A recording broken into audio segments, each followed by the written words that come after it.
I was sitting in the Screaming Zebra one afternoon, having a cup of bancha tea, when Hank Boswick came in. I knew Hank from my Park days when I hung out near the crossroads of Fordham Road and the Grand Concourse. Hank, of course, was older, and somehow changed from when we grew up together in the Bronx. For one thing, he had a car antenna in one hand, and for another, his eyes had that little Orphan Annie look, that is, googly.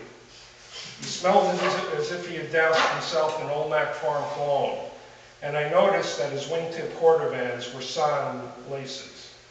He plunked himself down beside me, turned his chair around, straddled it, and said, "Doc," that was my nickname, "what's it like on planet Pluto?" I asked him why I wanted to know, and he replied, "Doc, I've been getting messages on my antenna from a guy named Russ, who lives there, and I want to know what it's like on that part of our solar system." I said I believed it was pretty cold there, that the gals had two tits in front and one in the back, and that the coffee tasted like ho-ho juice.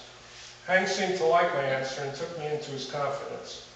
He went on to say that Russ had told him that he would soon be visiting planet Earth, and he would be disguised as a meter reader.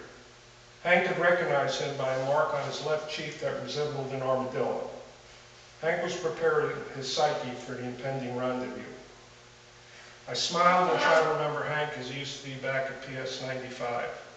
Later that day, I phoned his younger brother, also known as the Sphinx, and attempted to garner some info on Hank's current condition.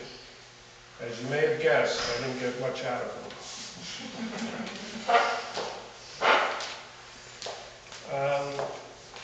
This next one's called Mary